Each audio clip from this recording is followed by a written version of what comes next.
back, baby, got another one. Duse M, Jump on it, jump on it, jump on it. Jump on it, jump on it. Jump on it, jump on it. Ride it like Jockey, the hell smoking that loud, lace the yak with mouth. Make your mama proud, popping it like shot. Turn up, it's a gangster party. TT, ain't never popped a Molly, but if I ever catch Mac, I'ma pop a Holly. I don't even rob a cop the Harley. Blowing so much green, I shame Marley. Yeah, I push the line to its full limit. Hit the hole like 22, boy, I'm a young Emmett. Nothing go like snow, now that's a cold image. Still whistling, sending, knocking them white women. Only reason I do it to avenge image. To the day they go before and they box me out. Knowing me, it don't matter, I simply change my route. On my hobby. Where's. Welcome to the Damu Kiwe Conversations, home of the West Coast, the voice of the culture. It's Duse M, the Don, and I'm right back at it, just like a crack at it. We got a heck of a show for y'all today, man. We're going to talk about the Mexican Mafia having a generational gap with young Southsiders. Bang that like button on your way in. Go and tell a friend y'all in here with the Don. It's Duse M. You know what I'm saying? But yeah, bro, I've been paying close attention over the years.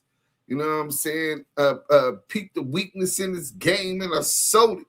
You know what I'm saying? But yeah, bro, it seems like there's a generational gap.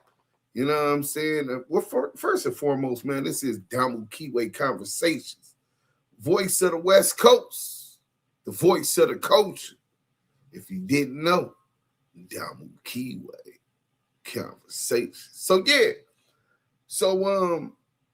I've been paying close attention to the evolution of the Southsiders and their politics from the streets to the penitentiaries, right? Just in my experience, right? What I learned, interaction with them, wars against them, everything. Been there, done that, right? And one thing that they have really, really good is their structure, right? Now, remember, their structure starts differently because they were formulated as a criminal organization from the get-go. You know what I'm saying? A lot of the black organizations, and y'all be sure to check out this upcoming video I'm going to do on the 1950s and 1960s organizations in Los Angeles before the Crips, right? We're gonna go to every gang, everything I can research, and we break it down because these organizations or clubs were not gangs, they were not called gangs, and they defended our community, including the LA Brands, which would be the last session because a year later, the Crips in 68, the year later, the Crips came, they originated. But in any event, as we come up from more of a cultural and ideological anti-government mentality, our priority is inherently about our people, our situation, our politics, right? It's naturally a political ideology against the government. But starting as a criminal organization, their intent and priorities are criminal, prioritizing the money, prioritizing power, having a structure and a hierarchy where they have dialogue in the CDCR and federal prisons with SIS and OSJ, and where that's not even acceptable on the penitentiary yards I've been at. You know what I'm saying? Now, if you got a homie with you, you know what I'm saying, and they get at you, then you got someone who can verify and validate what the conversation was about and that it wasn't no foul play, like you weren't given. We're very distrustful of the police. So I'm gonna get into it and then we're gonna break it down. So I want y'all to know that something is changing, right? And if you're really paying attention to the streets, you already see it. The younger generation is not moving like the older generation. So the question is, are the Sutrese losing the next generation? Or is the entire culture evolving? And we're going to talk about it. So let's go into the first video. This is a YouTuber. He's not even Mexican. I think he's a Honduran. You know what I'm saying? But that is of importance because it's a criminal ideology. That's why the race, when they say Southern United race, they're predominantly Mexican, and those Southerners are who makes up the army of the MA. But they play with numbers, so they accept anybody. They find a position for you. You know what I'm saying? Let's get into this. Oh, there. And, with the homies and the SA community and the Southsiders community, right? Let's get to this. Start it back over. Let's go. As of lately, I've been seeing a lot of hood vlogs out there. And, with the homies and the SA community and the Southsiders community, right? What I've noticed more and more is how much the younger generation seems to be losing its hold on its culture.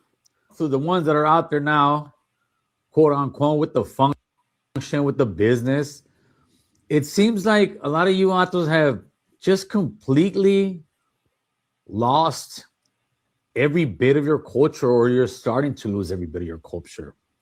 I see so many of these hood vlogs now, and everything's on hood. Everything's on dead homies. Whoomp, like it's like you guys have seen a couple of famous gang members, I guess, maybe like on No Jumper, on music videos. And next thing you know, you guys are mimicking everything they do. And I understand you guys are doing the vlogs because,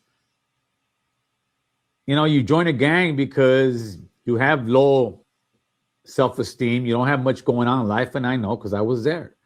So now you want people to know who you are. And the one that's really getting to me, though, is you see some of these older neighborhoods, very respected neighborhoods, and now you have guys and they're just, pretty much swooped out or cripped out and on hood, on dead homies. You've lost your entire lingo. I'm not saying you got to go back to exactly how the homies used to speak or talk, but the reality is 99% of you guys who speak the way you do isn't because you were raised there. It's because you saw it in a music video. You saw it on a podcast. You see your favorite or maybe even an enemy of yours speaking this way, and now you want to speak this way. You guys are sitting here talking the talk like the brothers, walking the walk like the brothers, speaking like the brothers, but yet saying fuck these hoods and fuck them hoods. And you're out there putting yourselves on blast, all the while you acting just like the people you say you hate. That is the craziness of gangs. Gangs is one big hypocrisy after another. The more we go down that rabbit hole, the more we lose our culture. And by losing our culture, what's going to happen eventually is you're going to wake up one day and you're going to see these youngsters say, the essays wise, fuck them old heads. That's what the brothers do. The brothers don't have a hierarchy. The brothers have no structure because their motto is, if I can beat you up, I am the leader. If I can beat you up, I can do what I say. If I can beat you up, I'm the one running this shit. And with us, it's not that. It's got to do with structure. It's got to do with respecting your elders, respecting your community, respecting yourself, homie. I've been seeing. So that's a lot to unload, and we'll get back into it. So first, this guy is talking about the youngsters, this young Southsiders, Surenos, Southsiders. Some of them are soldiers. So there is a difference between Southsiders and Surenos. Southsiders are come up under or elements that come up under the Southern United race, but unless they've been on missions and they really closely to it, they're not Surenos yet until they, earn them bones. You know what I'm saying? But we'll get and unload. Let me clarify this first, right? We get back to the topic at hand. Blacks don't have structure. That's false. In fact, blacks formulated structure in the 1950s, whether it was the Slaussons, the Avenues, the LA Brims, the Gladiators, the businessmen, Inglewood Chain Gang, or any of these other elements, they came with structure. So they grew up in it. They didn't have to necessarily be taught it, right? They grew up with this ideology to stand against white supremacy, racism, and prejudice in their community. That's not something that they had to be taught. You know what I'm saying? A hierarchy, well, every hood has a hierarchy, and depending on what hood that you're dealing with, you might have multiple people at the top of the hierarchy. Say, if you from a big neighborhood, say the East Coast Crips, I'm quite sure the same guy with the most influence in the 6 Deuce East Coast Crips ain't going to be the same guy that got the most influence in the 6'8 East Coast Crips, or the 6'9 East Coast Crips, or the 6'6 East Coast Crips, or the 7'6 East Coast Crips. And sometimes that's why you have inner hood beefs, right? Sometimes you have power vacuums, right? You have people vying for position, you know what I'm saying, seeking to have ultimate authority. And it just doesn't work like that in our community. Talk about who could beat who up. Is that what you think it's about? Well, you come off very ignorant. Maybe there is some hoods that you dealt with that move like that in my community. And I'm basically saying in the Brims, in the 20s, in the Blackstones, it definitely was a hierarchy. You know what I'm saying? Maybe you're not privy to that. See, the difference is we understand that when you get to appointing people as shot callers and leaders, then, and they're visually shot callers and leaders, they're going to be the first ones targeted, just like our leader Geronimo Pratt was, just like our leaders Huey P. Newton was, Malcolm X. So after watching all of that, we understood that you couldn't have one person on blast because they'll be the first one targeted with counterintelligence programs and targeted for RICOs and CCEs. If the organization is caught doing any illegal conspiracies and or work, murders, drug deals, etc. So those who have that kind of say so usually play the black backfield, right? Those with that type of influence, they create kings, right? They'll have somebody say me out on the front line, yeah, I'm this, I'm that, and because I'm clout chasing or because I understand what's going on and I'm prepared to sacrifice and bite the bullet just so the whip continues to get to the promised land, right? So it's just a lot different, but there is structure. I'm talking about even when I was a teenager, we called meetings in the hood. We found who was making money in the community and all kind of shit, bro. A lot of that shit just come natural to us, as opposed to a lot of Southsiders. A lot of them might be from neighborhoods, but that doesn't mean that they participated in gang warfare and gang banging at the highest of levels. You know what I'm saying? In my experience, I met a lot of, we used to settle up with essays, you know what I'm saying, in juvenile hall. camps. Camps was dorms, but even then, you get to talk to them. You meet some dudes who might not have really been with it like that. You know what I'm saying? And it's kind of like what I think is always saying that they can't fight. Man, the motherfuckers can't fight. Obviously, you're gonna find some that have experience, maybe been a boxer, and that know how to fight. But just generally speaking, that's how they're classified. You know what I'm saying? That they can't fight. And it's a lot of the reason is because the lack of experience of constant fighting. We come from very violent backhoods, predominantly the inner city ghettos of South Central, Compton, Watts. You know what I'm saying? If you find some essays, you might find some essays in the valley that's at the highest level of violence from the teenage years, just active gangbangers. You know what I'm saying? Straight soldiers for they set, but it's not gonna be as predominantly as those who grew up in more war-torn communities in the inner city black communities. You know what I'm saying? That's just a different level of experience. But now that we cleared that up, we'll get a little bit more into that also. The ideological belief and political beliefs that black organizations started with, that is the structure. Anti-government, distrustful of police, etc. Then you have the criminal elements, right?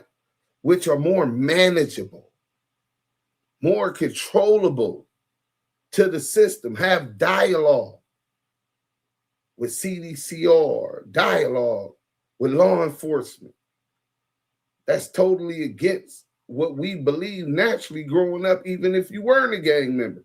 We got people in the community that don't snitch, not because they joined the criminal element, was because it passed on since the slave days. We're working with the enemy, the government, and giving up the people running from plantations or doing justice to the slave masters on a plantation. You don't give them up. You play stupid because we know who the enemy is. So we never lost sight of that till now. A lot of youngsters have lost sight of it, and it's more self-hate. So this is the Damu Kiwe Conversations. Today we're breaking down something real, something controversial, but understand this is analysis. This is discussion. This is not promotion of anything. Keep it respectful in the comments, right? So let's start with what people are seeing right now. There is a shift happening. You got internal politics in the South Side between Mexican mafia, vying for control, position, dog eat dog, undermining other Mexican mafia and brothers' territory, being greedy, right? This is the 80s, 90s, early 2000s, right? You see the internal politics. You think, I'm from the outside and I've seen enough of it to know that it's a reality and it exists, and it's even on YouTube. The power struggles. I've seen those also from the outside looking in. So I couldn't tell you every single detail and politic, but I could give you some examples that show that this does exist. Some things like the wind you don't see, but you know it exists because you see the effect of the wind blowing on the trees, right? In one direction. The growth of the S and Y yards, the special need yards in California before the 50-50 yards and CDCR's realignment program, right? Reclassifying these programmers into 50-50 yards. Surenos overpopulated the S and Y yards. I'm talking about there's more special needs yards in CDCR than there are general population yards. And most of those yards are filled up with Surenos, right? Some of it might have been drug deals gone bad. Some of it might have been motherfucking knew too much or Motherfucker thought he was bigger than the programming. We got to chop him down to size. All of the division within the ranks of the Surenos. And some of those dudes is stone cold riders. You know what I'm saying? A lot of them. Stone cold riders. And when they had their drug problem and they were manageable and controllable, the Surenos had no issues with them. But as soon as they got too big for their britches, or they challenged something that they saw, the hypocrisy in something that they saw, and they knew too much, they got rid of them. Dog eat dog world. So when he talks about the Surenos being about the race, the culture, respecting their elders, nah. How many what was the dude from Harpies, Mexican Mafia, that they took out? Y'all respected him? This is one of y'all elders. Y'all respect y'all elders? Well, the blacks say, fuck them dudes. Y'all gonna be just like the blacks, the brothers. I never said fuck my G homies when I was, even till today. I thank them dudes. From the 5 block, the 6 block, the 7 and the 8, even on Layton. Them dudes helped mold me into who I am today. They helped me survive through what most thought would be impossible, to meet 47 years old. To continue having a voice on social media. To continue to build my tech company. Now, did I have a power struggle? Did I have to boo bop a couple G homies? Yeah. That's about 3 different G homies out of 400. So there's a lot more, especially coming from an old neighborhood, there's a lot more elders from my community that I respected than it makes minute and micro the few that I did clash with, because I had such a big mouth at a young age, because I came with my own crew, which automatically associated with a voice and a certain level of power and say so. Everybody isn't going to love it. They're not going to like it. But it was up to me to make them respect it. So just as I had that couple different bumping heads with a couple G homies and older homies, you guys have your own issues. But it's all respect at the end of the day when you guys do it. But it's a lack of respect totally when we bump heads with ours. So that's really indicative of this dude's double standard and hypocritical position, right? But with the internal politics, the power struggles, the growth of SNYRs and divisions within the ranks, people are now asking, is this pressure from the system? Or are people losing belief in the structure of the South Side, of the Surenos, of the Mexican Mafia? Because when belief starts into those politics and their structure starts fading, everything changes. It first starts with the mind. Man, this shit bullshit.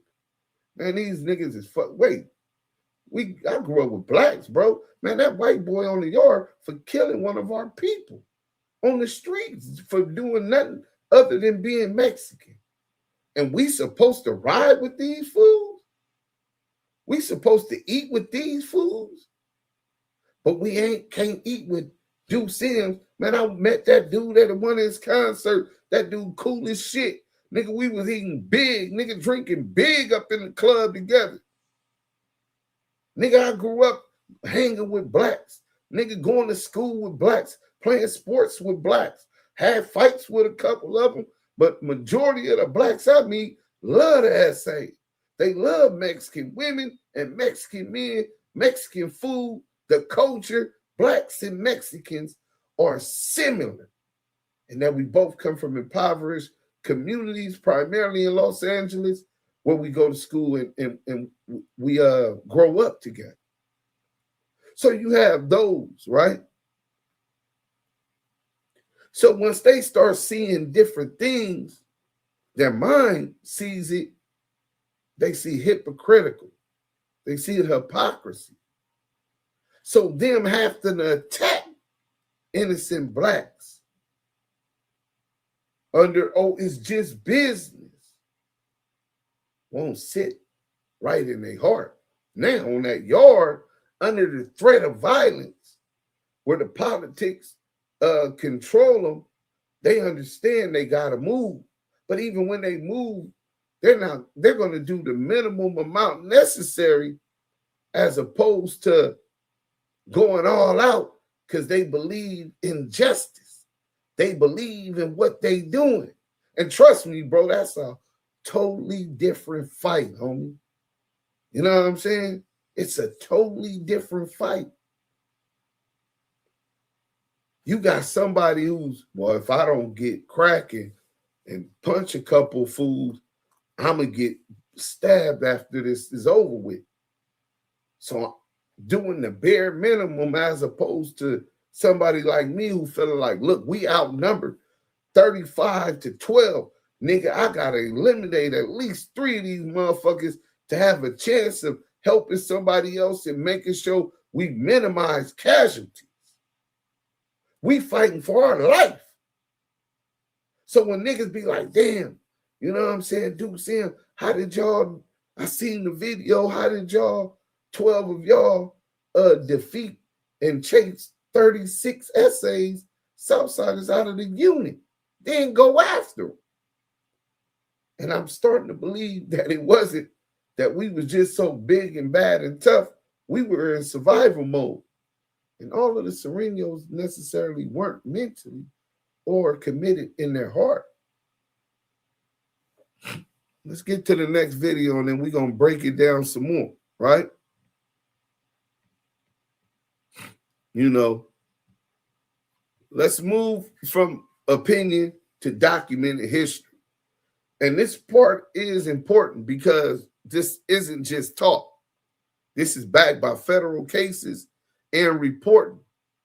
There have been documented cases in Southern California where Sureno-aligned gangs were involved in racially motivated attacks against Black residents. Let's start getting into them, right? We'll get rid of that weirdo, right?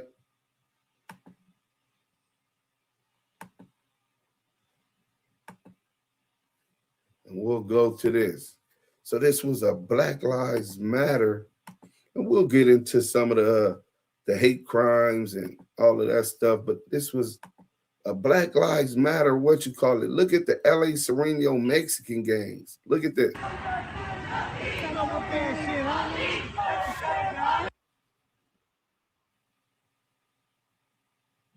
Come over here.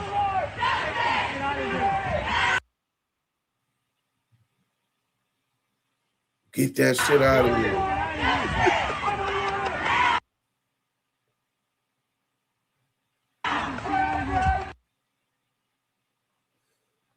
Peaceful protest, and yet because they see all of these Black Lives Matter people, they fuck off, get the fuck out of here. They got their kids out here, bro.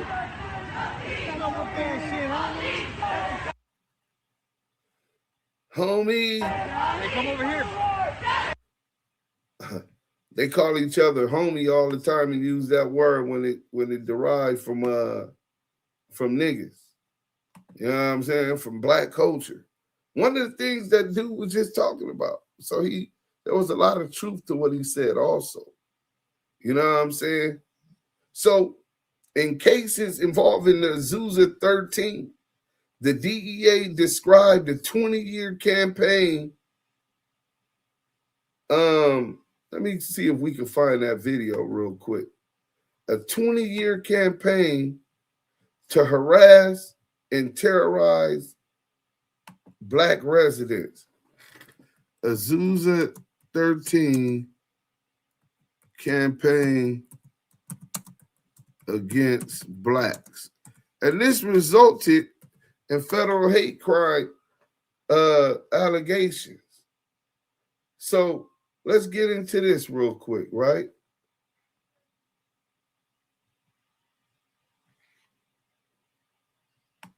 Racist Latino gang.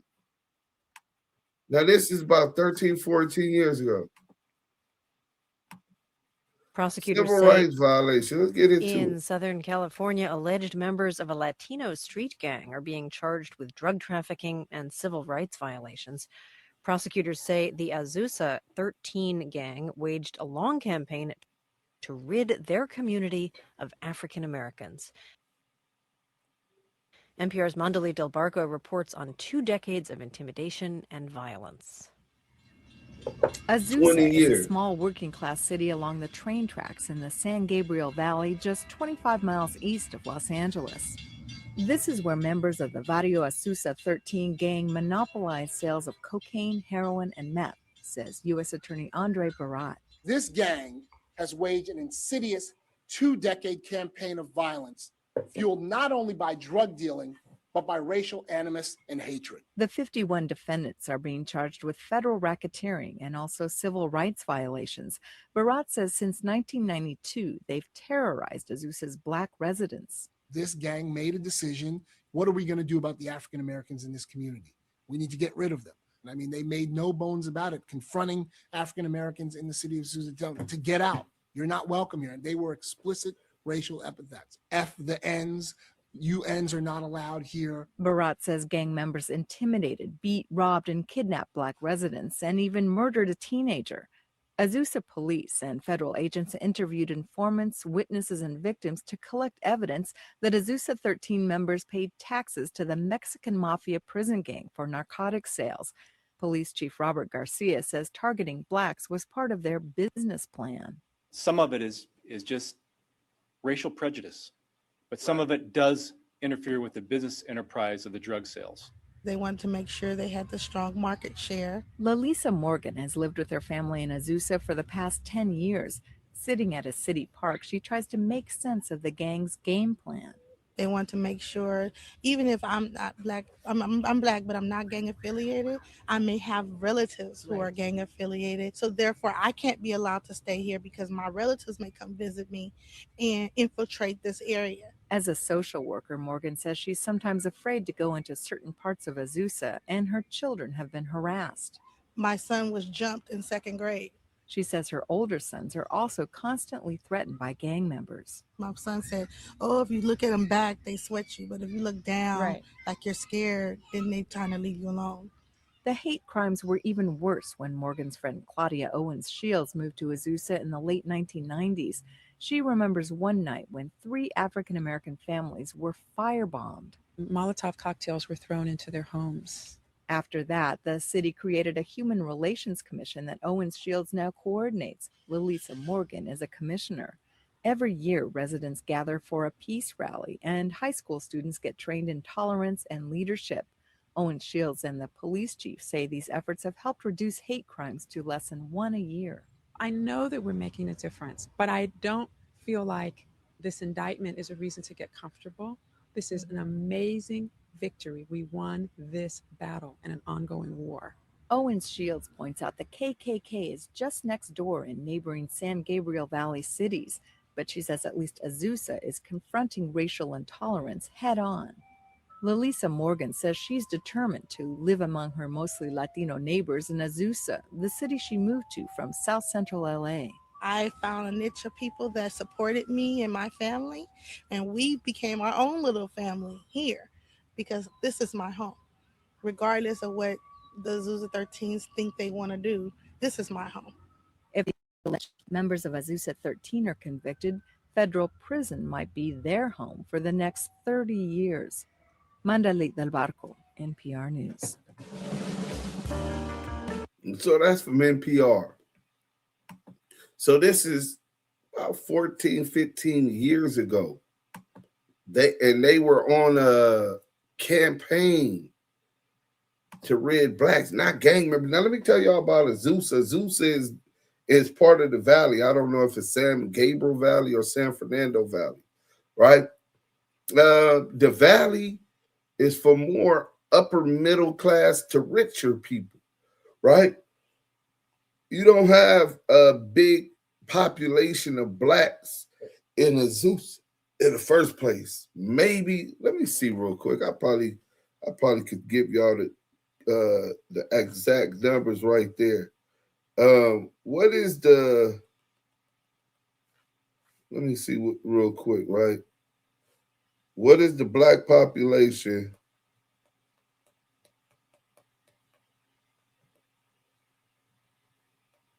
What is the black population in Azusa? I dated a girl that lived in Azusa, California. So what is the black population in Azusa, California, right?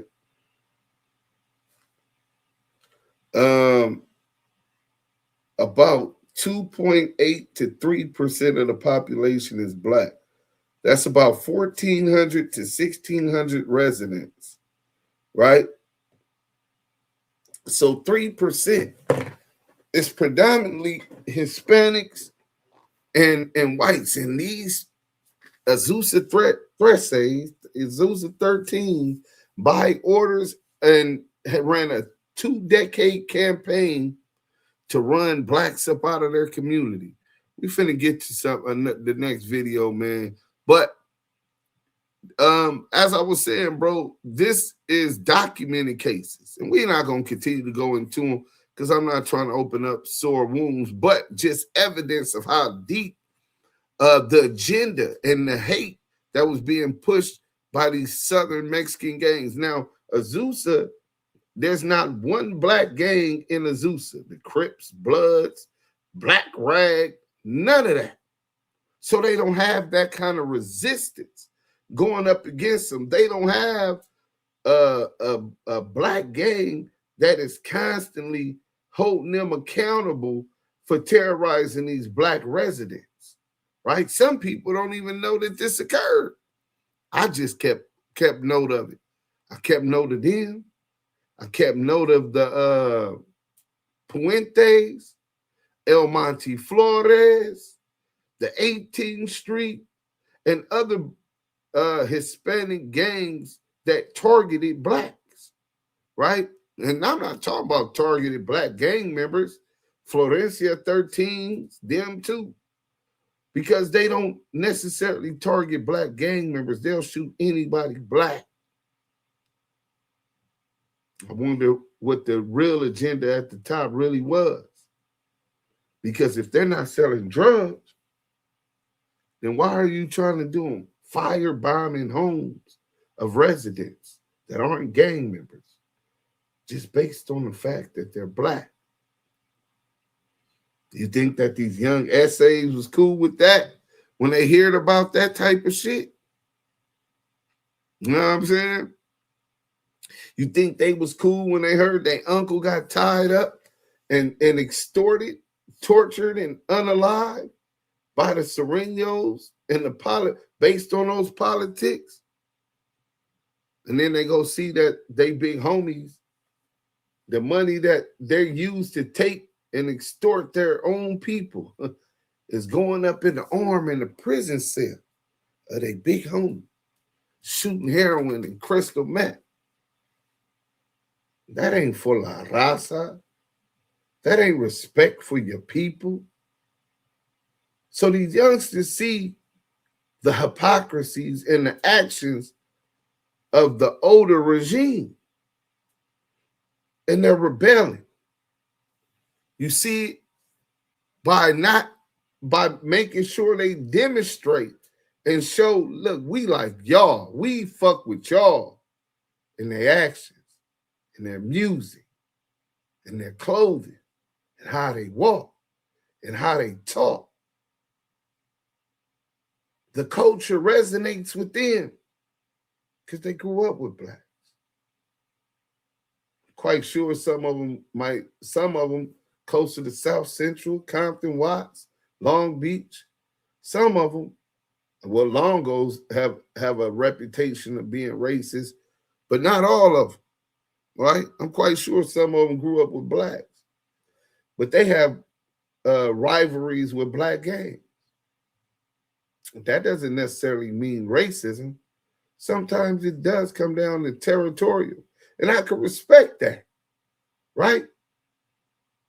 It's not because somebody else is black.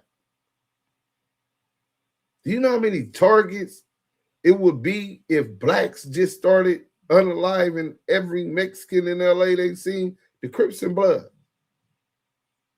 Do you know how many targets it is? It's overpopulated with Mexicans and Hispanics and El Salvadorians and Honduras. Everywhere you go, they come to Los Angeles, San Bernardino, San Diego, Bakersfield, Victorville, looking for a better life. Most of them have no issues with blacks, Bloods, Crips, or anything. Their only issue is how they're going to take care of their family, give their kids a better chance. But there's agendas, evil agendas. So pay attention. The U.S. Department of Justice confirmed that members threatened and attacked black residents because of their race. Even CBS News reported that prosecutors said the goal was to remove black residents from certain areas. And the Southern Poverty Law Center documented patterns across Southern California involving similar behavior. So I wasn't the only one watching. That's the historical backdrop. That's what the older generation politics were built around. I've seen this interview and I really want to get into it. I think it really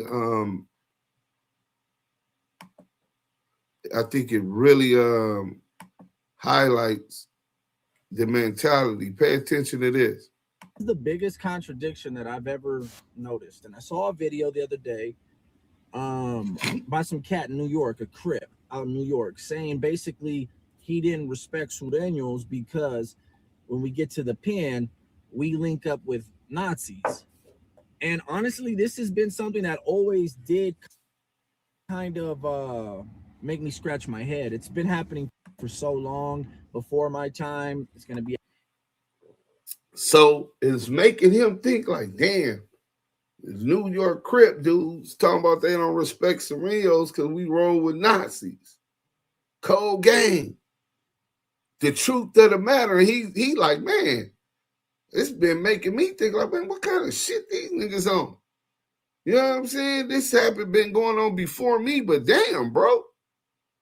After my time, but it's so weird when you think about it. Why would you want to go to the pen, especially if you're from a city where you don't even really see, gabachos or the woods or anything like that? Like, you see a lot of them out here in the desert for sure.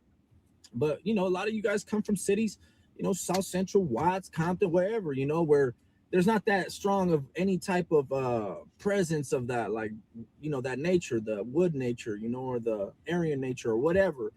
And we get to the pen and it's like, we're cool with them over the blacks. And to me, it never made any sense to me. I think in a way it's like, what we're a part of is actually pretty, racist. And if that's the case, right, if you look at it, because if anything, our gravitational pull should be more closer to ethnic, other culture, you know what I'm saying, oppressed. It shouldn't be leaning towards people who call us the worst kind of names you could dream of. These. Hey, I want all of y'all to go to Savage Studios. This was 4 years ago. I want y'all to all go subscribe to this brother for speaking his truth, because what he's going to be bigger than most people know, because he got a voice. He got about 20,000 subs. But I want the black people to support, and my fan base to support any Mexican that is fighting against discrimination and voicing that. So I just liked this video. I thought I liked it. I liked this video and I subscribed to him. Savage with a SAVAG 3 Studios. Make sure that y'all go subscribe to this brother, because for one, he can use his mind, and you always want to support youngsters using their mind. But even more than that, he's rebelling, and this could cost him. You know what I'm saying? There could be repercussions, because the truth is dangerous. And he's under some politics where the truth can really get him hurt. Salute to this brother, man. Guys, I can't even say the names that they call us, what they call brown people. And we're all brown pride, and you know, up north or down south, it's all about the raza, right? And united this and familias and all this other stuff. I can't speak for them up there and say that they link with the whites the way it happens down south, because I'm not going to say that. But I will say, I have to point this out. After watching that video, it was a good idea. Like, it was a good topic for me to cover, because I remember being in the county active, and the whites one time they weren't there for us. They bitched out bad. I was the rep. I didn't ask them for help. I didn't go to their rep and say, hey, can you help me? Boom, boom, boom. We handled the situation. Whatever popped off right there in the dorm in West Valley, in 8 unit A pod. After that, we had the new knowledge. We're not messing with the whites because they didn't have our back. This little crew of the wood pile right here in West Valley, which is fine. I didn't even want their help. I don't need y'all to get in so we can jump and take over against the blacks. You know what I'm saying? Like, we was doing our own thing. You know what I'm saying? A couple months goes by. Oh shoot, my battery's dying. Couple months goes by. Wood rep comes and gets at me, and he's like, hey, look, bro, the blacks are tripping on us, yada yada yada, man. Hey, they're kind of deep, bro. You think you guys got us or what? And I'm like, honestly, my boy, nah, we don't. Long story short, my battery's dying and shit. The bathrooms there's a bathroom on the bottom, bathroom on the top, shower on the bottom, shower on the top. They're both on the sides.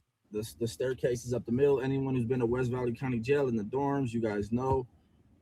Blacks went up there and packed them out in the bathroom. The whites were all huddled up, scared, trying to think of a plan. They got packed out.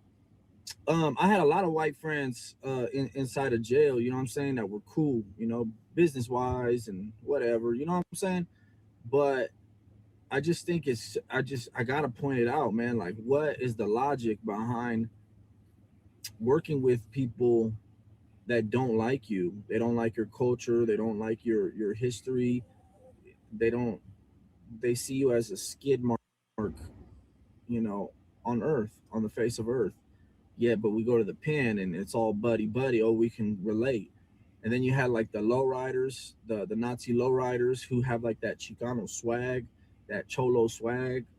You know, you got a lot of Woods who talk like homies. It's just another step, another layer in this huge contradiction of what politicking even is. You know what I'm saying? Like, it's a whole different world in there that it is out here, because it's all foolishness, but it works. Okay, so it systematically has its success rate. I'm not sure how good it has been lately. I know it's declining. I know a lot of numbers are falling off. I know all kinds of stuff is happening in there that ain't right. And, and just like playing a game of chess, these guys are going to be forced, or if they want, make the choice to go ahead and move pawns here, queens here, this here, horse there, knight, rook, whatever, clean things up and slow down the process of losing so many soldiers, or slow down the process of people being afraid or daunted or whatever to even go. Damn. So when I talked about losing so many soldiers to S and Y, right? This is a young Southside soldier. And this is what's going on in their mind, bro. Hey, those dudes up there, they got pieces. They're going to have to slow down on certain stuff, losing so many soldiers. Basically, he's saying and speaking as a young nigga what a lot of young essays is thinking. Hey, it's time for a change. It's time to evolve. You know what I'm saying? And I think he's out of San Bernardino or the IE or some. He talking about the desert, so I'm thinking that's Victorville or Hesperia or San Bernardino, somewhere in the mountains somewhere, Fontana or something. You know what I'm saying? But man, he talking that shit. The boy is sharp as a porcupine quill. You can't just feed him anything and he not speak on it. And that's probably why he got 20,000 subs. They're probably about, out of the 20,000 subs, probably about 15,000 active Sereno gang members who feel the same way he feels, who see the hypocrisies, who sees that they're making bad decisions up top. But the contradiction lies there within itself. I'm happy that I can do me. I'm happy that I can actually focus on whatever it is, whatever choice it is I want to make in life as a man. No one can tell me you can't talk to this guy, you can't talk to that guy. That was the worst, bro. Being in the pen, being in the county, the worst thing that happens is when another man is telling you what you can do, who you can talk to, the kind of business you can do. And it's all fun to be like militant, but what it does is it ingrains things into you, into your mind, into your heart, and before you know it, you're low-key racist or high-key racist. Like before you know it, you're saying nasty things about this race or that race or this way. You know what I'm saying? Like, and it's because of the way you're becoming militant. You're disciplining yourself to be okay. Conditioning your mind. And we finna go. Let's go. With the fact that you have to see, everyone has to see their race as the supreme one. That means genetically, that means physically, spiritually, culturally, any other way that you could possibly think. One has to believe that his race and culture is that. That's why I call it brown pride, black pride, white pride, whatever. How could you go and click up, or why do we go and click up with something that isn't just prideful in itself? They're not just prideful in themselves, but they're hateful based off of skin color to everyone else. Now, I'm not saying that they go around the streets and they do what, I'm not even accusing them of like really hurting anybody, because on truth be told, they really don't. They're not really hurting anybody, because if that's the case, you got a problem with someone with brown skin, y'all ain't even going to make it out here in Southern Cali, or black skin for that matter, to be honest with you. So I think maybe like, I don't know. I feel like they're rearranging their whole political scheme. And I've even heard a dude with swastikas tatted all over him say, oh, he had him on his face, I think. And he was on TikTok. And, people are going to jam you up on social media. So they're jamming him up like, hey, bro, like, what's up with that? I can't believe you, calling him names. And he's like, it's not even like that. Like, it doesn't mean what you guys think it means. So it's like, I don't know what they think it stands for, but I know like back in the 80s and the 90s, they really were about that racial stuff and business. Money talks, bullshit walks, baby. So that's what obviously ended up leading people to agreements, peace treaties, and a friendship, being in the shoe with each other, relating. And it's a beautiful thing to break barriers. It really is. It's a beautiful thing to turn an enemy into a friend. I've already done it plenty of times. It's amazing. I advise you, my best advice to you guys, if you have an enemy, you ain't got nothing to lose, reach out to him. Reach out to him. See if you can turn him into a friend. Because if you can, because odds are he ain't going to do nothing to you. You ain't going to do nothing to him.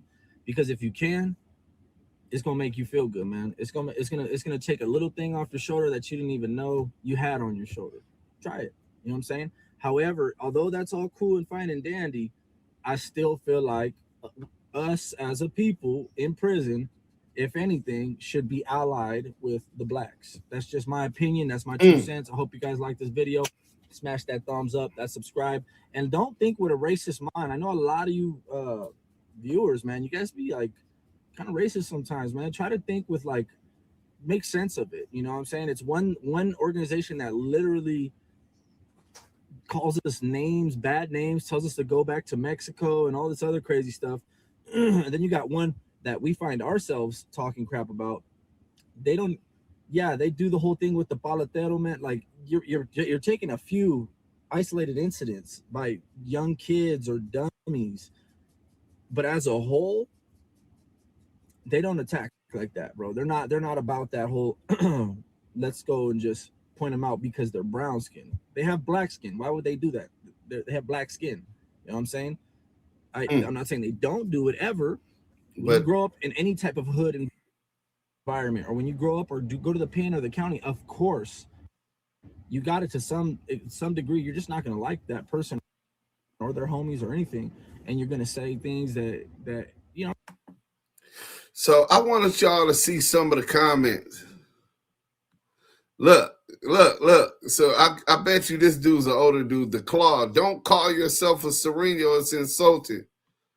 Big Blood. My respect to you for being the man enough to say this. Jala Mela, bro, don't act like you don't know the history between Aryans and Mexican Mafia.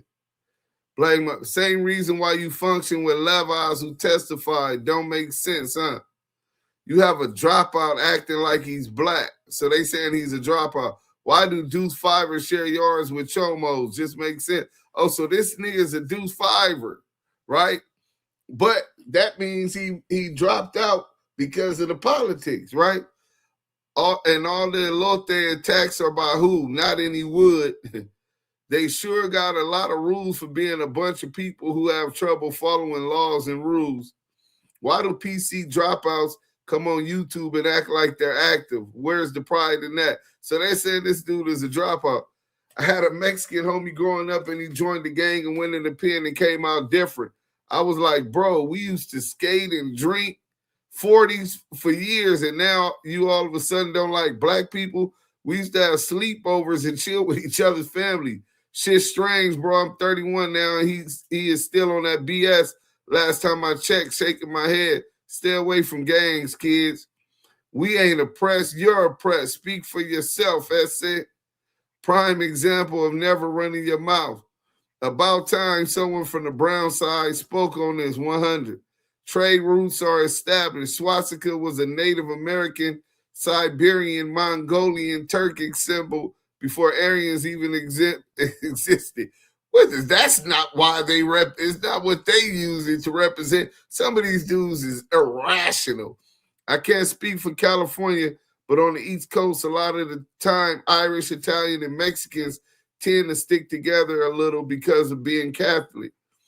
Only video I can agree with Savage with best video I've seen by him.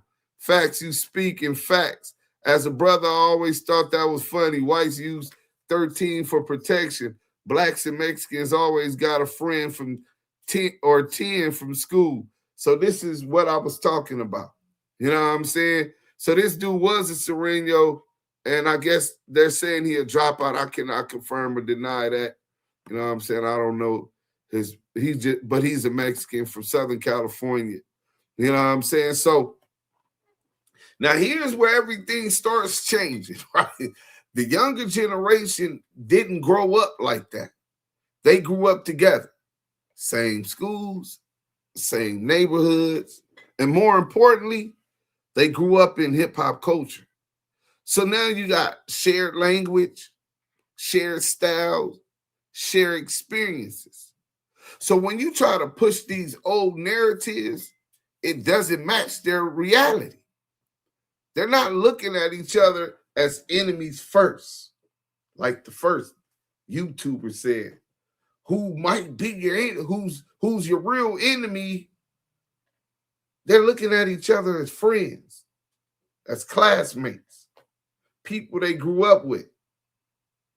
So I'm asking the chat, comment in the chat, is culture stronger than politics? Yes or no? Obviously, behind jail where these dudes can't think for themselves, they forced to come up under that. The culture is going to be strong. But what happens when they're free in the society?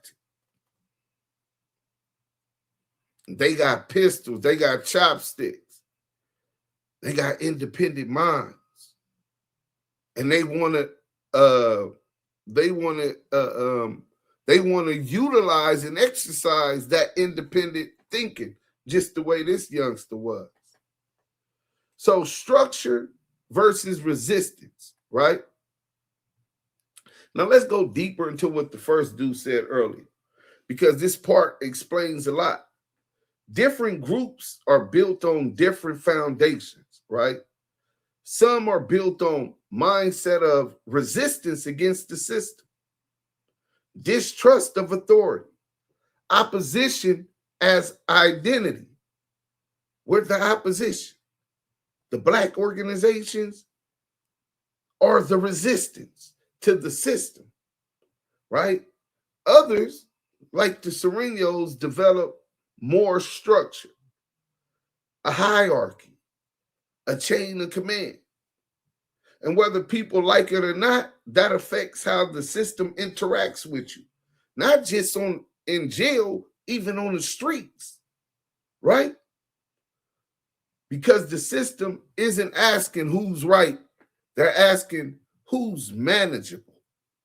If there's structure, there's communication with the COs, with the investigative services. There's predictability. There's control.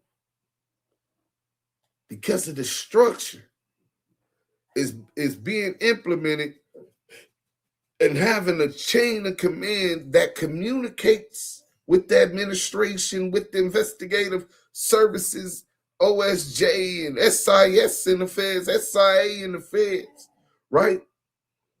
They're predictable. They're controllable by the system. Now, when there's resistance, like us, there's less dialogue. There's more tension between the police and Black inmates, Crips and Bloods and BGFs, and Jamas, 415, Cooney, Bleeding Heart, right? There's less predictability. So that's the difference. Is what people are seeing when they say that there's different treatment between CDCR COs and staff and administration when they deal with Surenos, as opposed to CDCR administration and COs when they deal with Blacks. The perception versus reality controversial breakdown. Now let's address the elephant in the room. Some people believe certain groups are working with the system. Now, I've seen some things and some proof of that, but that could just be one person, or it could also be a part of their structure from the beginning, right? Because there's a lot of things that we see that motherfuckers don't understand. What is real is this: structure creates interaction. Interaction creates perception. So when you see one group communicating with COs and investigative people and another group is not, it can look like there's alignment there with the group communicating with the administration, communicating with the investigative services. In fact, I'm looking like, who is they communicating about? If they friends with them and we anti-government, we anti-system, we're the resistance, and y'all partner up and befriending not only the white supremacists, but y'all befriending and communicating with the administration and the system. But it could be it's just different systems operating differently. Let's just say that's what we can prove for sure. Obviously, that we got snitches on the black side. We got people that work with the administration on the black side against the rules. You know what I'm saying? So maybe what we seen was an outlier. Maybe it wasn't systematic of their program. But one thing for sure, our systems are operating differently. It's two different politics. So the black and brown unity shift. Now let's talk about what's really changing on the ground. Black and brown relationships are different because people actually grew up together, played sports together, did time together, lived in the same communities.